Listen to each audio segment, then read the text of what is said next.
Hubble est un télescope spatial opérationnel depuis 1990. Il a une masse de 11 tonnes, mesure 13 mètres de long et un diamètre maximum de 2,40 m. Le développement du télescope Hubble, qui tient son nom de l'astronome Edwin Hubble, démarre au début des années 1970.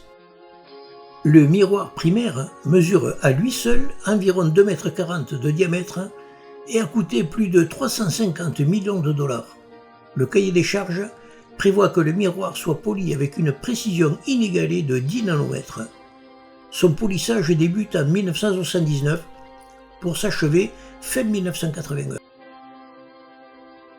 La caméra à grand champ constitue la troisième génération de cet instrument équipant Hubble. Elle couvre un spectre très large comprenant l'ultraviolet, la lumière visible et l'infrarouge. Elle est utilisée pour observer les galaxies très lointaines, le milieu interstellaire et les planètes du système solaire. Elle permet de déterminer la distribution des galaxies et des amas stellaires et de réaliser des images à très haute résolution des régions où se forment les étoiles et leurs planètes.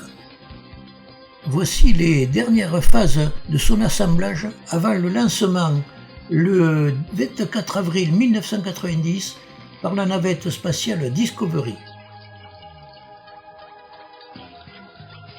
Le télescope spatial est conçu dès le départ pour être réparé et amélioré périodiquement une fois placé en orbite par des astronautes embarqués sur la navette spatiale américaine.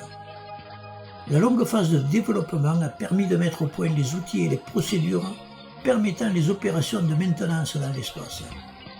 Les astronautes de la première mission d'entretien se sont longuement entraînés pour leurs interventions sur le télescope spatial.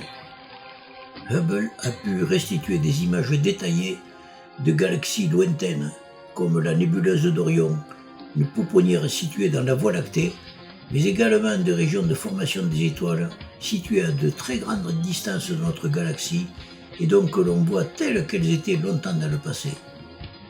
Toutes ces informations, outre qu'elles ont fourni les plus belles images de Hubble, ont une grande importance scientifique car elles ont permis de mieux comprendre le mode de formation des étoiles telles que le Soleil, ainsi que l'évolution dans le temps des caractéristiques de l'univers.